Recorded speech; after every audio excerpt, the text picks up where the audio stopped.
I am joined by Monika Morrobel, Corporate Director of Revenue Management with Kessler Collection, coming to us from Orlando, Florida. How are you? Good. Thanks for having me today. Yes, ma'am. Thanks for joining me. So tell us a little bit about your personal journey in the past 8 or 9 months. It's definitely been an interesting one. It kind of feels like when you become a new parent and you have this baby, and it hasn't been very long, but it already feels like forever, and you don't even remember those carefree days of single adulthood before. So 2020 has been very short and very condensed, but at the same time, it feels like an eternity. It's been rough, but I think that's the same for every single person in the industry this year. Yeah, it's been crazy. So tell us about your hotels.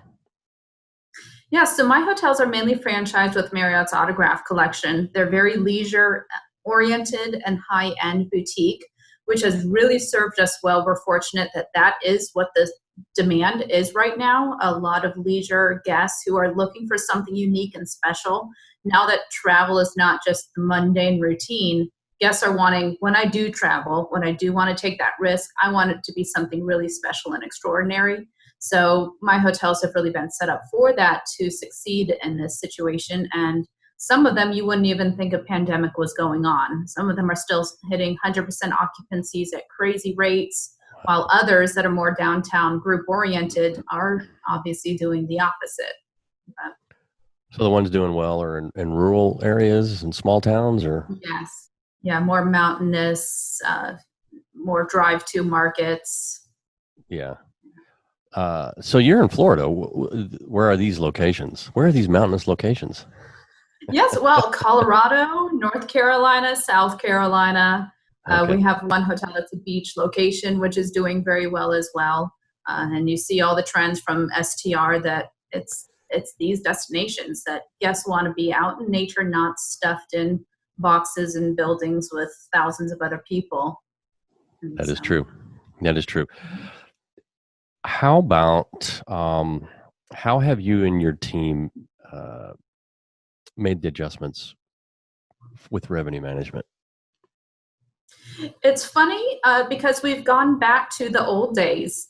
The last few years, revenue management as an industry has been very much going modernized. They say, use the system. You don't even need people. Stop touching the systems.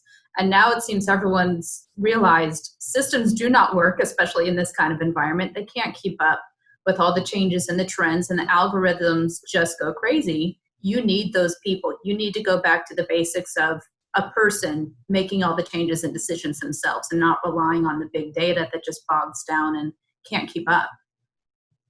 What kind of data are you guys looking at? We have definitely turned more to vertical trends, horizontal trends over vertical. Instead of looking year over year or even year over year to 2019, we're just looking at last month or even last week or yesterday.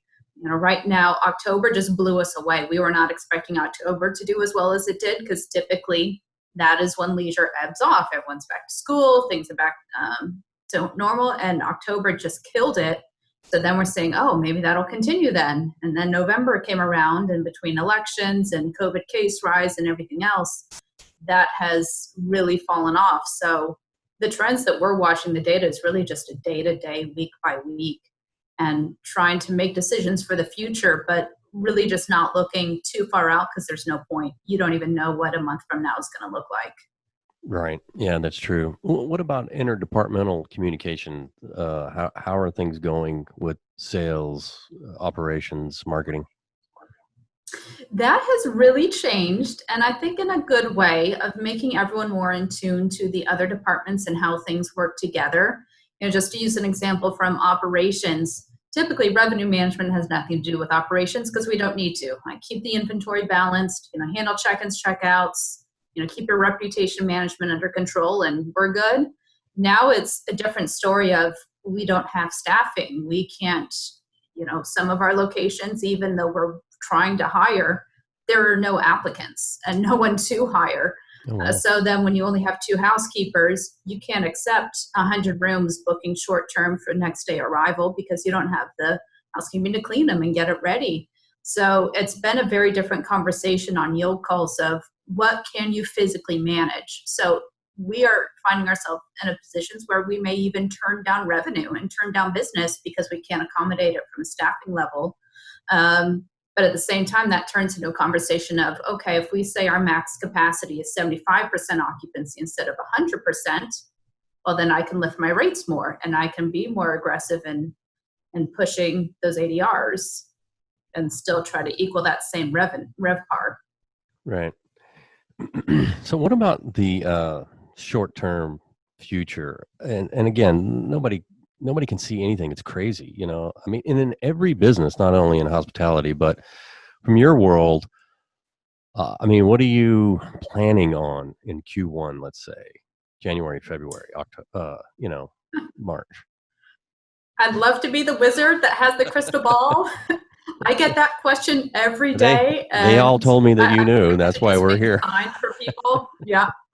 A billboard sign. I do not know. I wish I did. We originally had higher hopes for Q1, but it doesn't seem like those are panning out. So a lot of the groups that we had for 2020 that were pushed back, they were pushed back to 2021 Q1. And now those are all falling off again or pushing back further.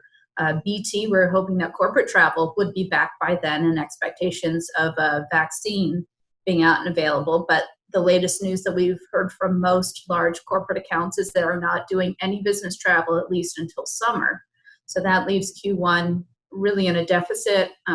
We are hoping that spring break really pulls in strong from all that leisure demand. But otherwise, it's just a guessing game. Well, I like that. I like that spring break. That could work. Yeah. Yeah. The good thing about Kids, Q1 is man. it has lots of holidays. There's MLK, College kids don't care. there's Valentine's. All right. With the time we have remaining, Monika, any advice for the hoteliers as we continue through this mess? I would love to tell all my fellow revenue managers stop dropping rate because it's not doing anyone any good. But I know that will usually fall on deaf ears. It's really just hold on and stop focusing on too many things. We've realized you're just spinning your wheels fruitlessly. At the beginning of COVID, it was let's do everything we can possibly think of. And when you're probably understaffed and, underoccupied, you're just going to lose your mind trying to do everything that really doesn't make any difference. So just focus on the stuff that really matters. You're keeping your strategy clean, your rate integrity, and just paying attention to the trends. All right, Monika, that's some good advice. Thank you for joining me. Yes, my pleasure. You bet.